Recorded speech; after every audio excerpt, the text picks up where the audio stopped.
и днес е водещо предприятие в текстилната индустрия с над 220 заети лица персонал.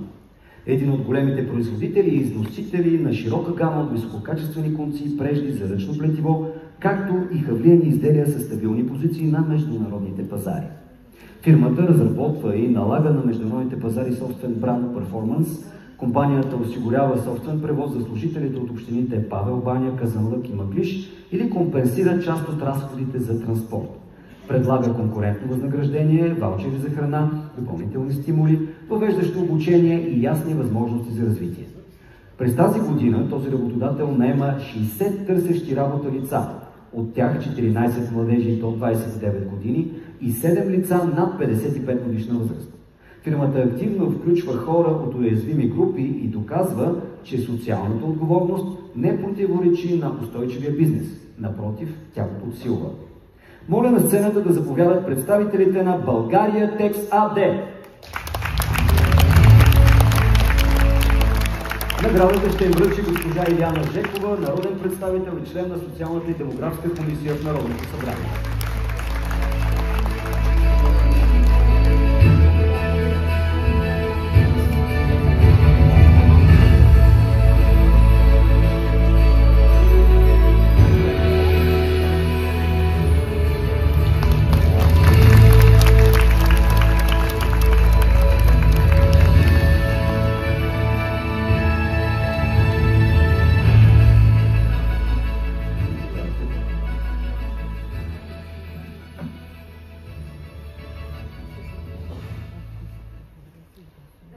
Уважаеми дами и господа, скъпи организатори и гости, за мен е чест да приема тази награда от името на България Текс АД Казанлък и нашия изпълнителен директор, господин Георги Георгиев.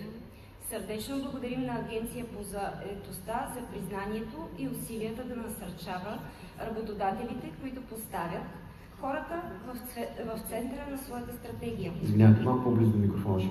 В България Текс вярваме, че успеха на всеки бизнес започва и завършва с хората му. Нашата визия е да изграждаме емоционално и интелектуално ангажирани служители. Хора мотивирани, смели, развити и подкрепени. Гордеем се, че съчетаваме над 90 годишна традиция и опит с енергията на младите специалисти. Това са хора мотивирани, смели, развити и подкрепени. За нас това не са просто политики. Това е ежедневен ангажимент към хората, които движат компанията напред. Днес България Текс АД Казанлък е най-големият производител на прежди за ръчно плетиво в Европа, а над 90% от продукцията ни намира място на международните пазари. Но най-ценното е, че успяваме да го постигаме като отговорен и надежден работодател, който вярва в потенциала на своя екип. Тази награда е признание за труда на всички наши колеги. Благодарим им за професионализма, доверието и отдадеността. Благодарим и на нашите партньори, които вървят с нас заедно по този път. Приемаме отличието като стимул и продължаваме да развиваме потенциала на хората и да бъдем пример за устойчив, модерен и човечен бизнес. Благодаря ви.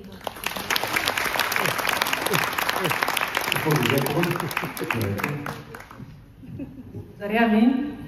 Аз съм много радостна и благодаря на господин Смилен Валов за това, че ми предостави възможност да връча точно тази награда, защото фирма България Текс развива дейност в моя роден град, Казанлък, където аз продължавам да живея.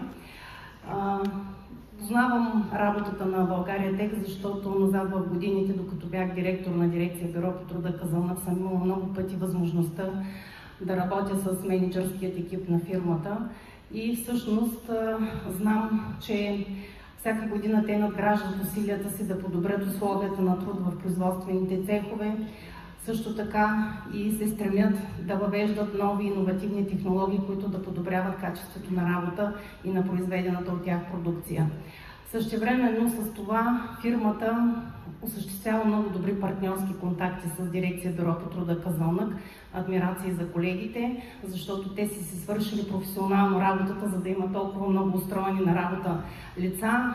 Устроените са не само по програмите, а са и на първичния трудов пазар, и това е всъщност ролята на трудовия посредник, да направи толкова качествен подбор, че да удовлетвори очакванията на работодателя.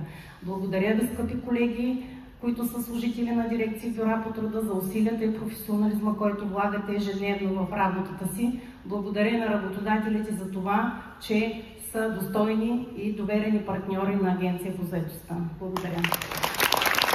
Благодаря, госпожо Жекова. Ако не знаете още веднъж за България Текс